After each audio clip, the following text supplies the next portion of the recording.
آج ہم ایک بہت ہی دلچسپ موضوع پر بات کرنے والے ہیں۔ فریب سے پردہ اٹھانا یا عام الفاظ میں کہیں تو جھوٹ پکڑنا۔ دیکھیے، یہ کوئی جادو نہیں ہے، بلکہ یہ ایک باقاعدہ اور منظم سائنس ہے۔ ایک ایسی سائنس جسے دنیا بھر میں ایف بی آئی کے تفتیشی کار اور ماہرین نفسیات استعمال کرتے ہیں۔ اس جائزے کا مقصد یہ ہے کہ ہم جان سکیں کہ آخر روزمرہ کی زندگی میں خود کو دھوکے اور ہیرا پھیری سے کیسے محفوظ رکھا جائے۔ تو چلیے ان شاندار اور سائنسی طریقوں کا مل کر جائزہ لیتے ہیں۔ اب ذرا اس ہندسے یعنی 10 پر غور کریں۔ بظاہر یہ ایک بہت ہی معمولی سا نمبر لگتا ہے نا، لیکن حقیقت انتہائی حیران کن ہے۔ تحقیق بتاتی ہے کہ ایک عام انسان کو روزانہ اوسطاً 10 جھوٹ کا سامنا کرنا پڑتا ہے۔ دفتر کے معاملات ہوں، فون کال ہو یا روزمرہ کی بات چیت۔ اور سب سے خطرناک بات کیا ہے؟ ہمیں اکثر اوقات اس کا ذرہ برابر بھی احساس نہیں ہوتا۔ یہ چھوٹے چھوٹے جھوٹ ایک جال کی طرح ہمارے ارد گرد بنتے رہتے ہیں۔ اور اسی صورتحال کو ڈسیپشن گیپ یا فریب کا فرق کہا جاتا ہے۔ ذرا ان اعداد و شمار کو دیکھیں۔ ہم لوگ روزمرہ بولے جانے والے جھوٹ میں سے صرف 54% ہی پکڑ پاتے ہیں۔ اس کا مطلب سیدھا سا یہ ہوا کہ تقریباً آدھے یعنی 46% جھوٹ ہماری نظروں سے بالکل بچ کر نکل جاتے ہیں۔ یہ ایک بہت بڑا بلائنڈ اسپاٹ ہے جو کسی کو بھی نقصان پہنچا سکتا ہے۔ آج ہمارا مقصد اسی فرق کو ختم کرنا ہے۔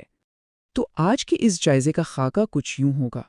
پہلے ہم جھوٹ کی حقیقت کو سمجھیں گے، پھر الفاظ کے رازوں پر بات ہوگی، اس کے بعد جسم اور آنکھوں کے اشاروں کا تجزیہ کریں گے، اور چوتھے نمبر پر آئے گی ایف بی آئی کی وہ خاص ٹیکنیک جو سچ اگلوانے میں مدد دیتی ہے، اور آخر میں ہم دیکھیں گے کہ ان تمام معلومات سے خود کو کیسے محفوظ رکھا جائے۔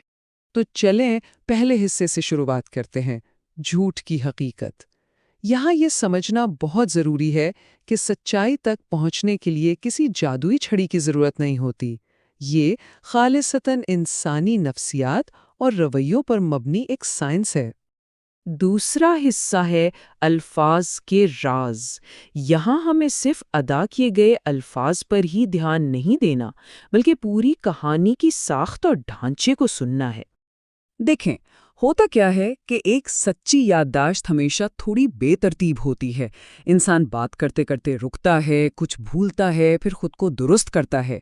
لیکن اس کے برعکس ایک رٹا ہوا جھوٹ بالکل سیدھی لکیر کی طرح پرفیکٹ ہوتا ہے۔ پوائنٹ اے سے بی اور پھر سیدھا سی، اس میں کوئی وقفہ یا جھول نہیں ہوتا۔ اور سچ پوچھیں تو یہی حد سے زیادہ پرفیکشن دراصل اس کہانی کے جھوٹے ہونے کی سب سے بڑی نشانی بن جاتی ہے۔ اگر ہم الفاظ کے چناؤ پر غور کریں تو ایک بہت ہی طاقتور نفسیاتی چال سامنے آتی ہے۔ جھوٹ بولنے والے اکثر اپنے جملوں سے ذاتی ضمیر یعنی میں یا میرا جیسے الفاظ بالکل غائب کر دیتے ہیں۔ وہ یہ نہیں کہیں گے کہ میں نے یہ نہیں کیا، بلکہ وہ کہیں گے یہ کام نہیں ہوا۔ یہ لاشعوری طور پر مجہول یا پیسو وائس کا استعمال اس لیے کیا جاتا ہے تاکہ نفسیاتی طور پر خود کو اس جھوٹی کہانی سے دور رکھا جا سکے۔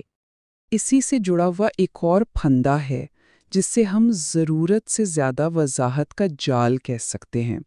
ایک سچا انسان بس حقائق بیان کرتا ہے اور خاموش ہو جاتا ہے، لیکن ایک جھوٹا شخص جو اندر سے غیر محفوظ محسوس کر رہا ہوتا ہے، وہ آپ کو یقین دلانے کے لیے بلا وجہ لمبی تفصیلات دے گا۔ وہ غیر ضروری باتیں شامل کرے گا، بار بار کہے گا کہ مجھ پہ یقین کریں، اور ایک ہی بات کو بار بار دہرائے گا۔ بھئی یاد رکھنے کی بات یہ ہے کہ سچ کو اتنی صفائی کی ہرگز ضرورت نہیں ہوتی۔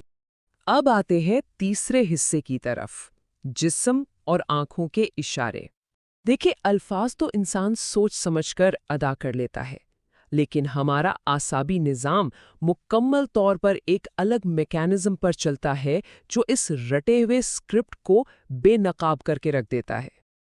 ہم سب نے بچپن سے سن رکھا ہے کہ جھوٹ بولنے والا شخص نظریں چراتا ہے نا؟ لیکن حقیقت اس کے بالکل الٹ ہے۔ ایک شاطر جھوٹا شخص جان بوجھ کر آپ سے نظریں ملائے گا۔ وہ ایک غیر فطری روبوٹ کی طرح بغیر پلک جھپکائے آپ کو مسلسل گھورتا رہے گا، صرف یہ دیکھنے کے لیے کہ آیا آپ اس کی کہانی پر یقین کر رہے ہیں یا نہیں۔ یقین جانے، یہ مسلسل گھورنا دراصل خطرے کی بہت بڑی گھنٹی ہے۔ اور جب کوئی دھوکہ دے رہا ہوتا ہے نا، تو اس کے جسم کے اندر ایک سائلنٹ الارم بجنے لگتا ہے۔ اعصابی نظام شدید دباؤ میں آ جاتا ہے، دل کی دھڑکن تیز ہو جاتی ہے، چہرہ یا گردن سرخ پڑنے لگتی ہے۔ اس شدید دباؤ کو کم کرنے کے لیے انسان لاشعوری طور پر خود کو پرسکون کرنے کی کوشش کرتا ہے، جیسے گردن یا ناک کو رگڑنا۔ اور ایک انتہائی دلچسپ بات بتاؤں، ایسے شخص کے پیر اکثر دروازے کی طرف مڑے ہوتے ہیں، کیونکہ اس کا جسم لاشعوری طور پر اس دباؤ والی جگہ سے بس بھاگنا چاہ رہا ہوتا ہے۔ یہاں ہم بات کریں گے مائکرو ایکسپریشنز کی۔ ماہر نفسیات پال ایکمن کی اس شاندار دریافت نے تو جھوٹ پکڑنے کے طریقے ہی یکسر بدل دیے ہیں۔ یہ چہرے پر آنے والے وہ بے ساختہ اور انتہائی مختصر جذبات ہیں جن پر انسان کا کوئی کنٹرول نہیں ہوتا۔ اگر کوئی اندر سے خوفزدہ ہے یا اسے شرمندگی ہے تو 1 سیکنڈ کے 1000ویں حصے کے لیے وہ سچائی اس کے چہرے پر جھلک ہی جائے گی۔ چوتھا حصہ، ایف بی آئی کا خاص طریقہ۔ اب یہاں آ کر ہمارا خاموش تماشائی بنے رہنے کا وقت ختم ہوتا ہے۔ اب ہم دیکھیں گے کہ سچائی کو سامنے لانے کے لیے آخر ایک متحرک کردار کیسے ادا کیا جاتا ہے۔ فرض کریں کوئی بہت ہی روانی سے آپ کو اپنی پرفیکٹ کہانی سنا رہا ہے اور بالکل بیچ میں آپ اس سے غیر متوقع سوال پوچھ لیں، ویسے اس وقت کمرے میں اور کون تھا؟ بظاہر یہ ایک بڑا سادہ سا سوال لگتا ہے، لیکن ایک چلتی ہوئی کہانی کی ترتیب اور اس رٹا مار اسکرپٹ کو ہلا کر رکھ دینے کے لیے یہ ایک زوردار جھٹکا ثابت ہوتا ہے۔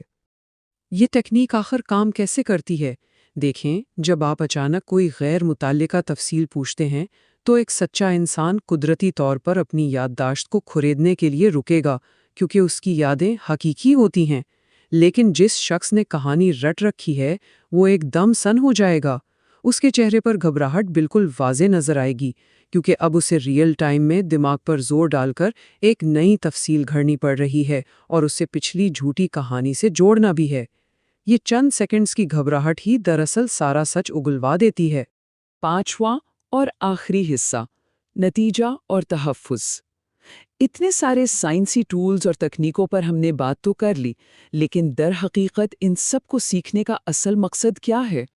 اس پورے جائزے کا نچوڑ یہ ہے کہ ان طریقوں کا مقصد ہر کسی پر شک کرنا یا رشتوں میں بلا وجہ کی الجھن پیدا کرنا بالکل نہیں ہے، بلکہ یہ ٹولز آپ کا ایک ذاتی حفاظتی حصار بنانے کے لیے ہیں، تاکہ آپ اپنے ارد گرد قابل اعتماد لوگوں کا ایک حلقہ بنا سکیں اور کوئی آپ کو دھوکہ نہ دے سکے۔ یہ شعور ہم سب کو مضبوط بناتا ہے۔ تو آخر میں ہم آپ کو ایک بہت ہی اہم اور سوچنے پر مجبور کرنے والے سوال کے ساتھ چھوڑے جاتے ہیں۔ کیا کبھی کسی چھوٹے سے جھوٹ نے آپ کے سامنے کوئی بہت بڑا سچ بے نقاب کیا ہے؟ اس پر ضرور سوچئے گا، کیونکہ کبھی کبھی ایک معمولی سی لاپرواہی یا ایک چھوٹا سا لفظی جھول ایک بہت بڑے فریب سے پردہ اٹھانے کا سبب بن جاتا ہے۔ امید ہے یہ مشاہداتی ٹولز اب آپ کے لیے یقیناً مددگار ثابت ہوں گے۔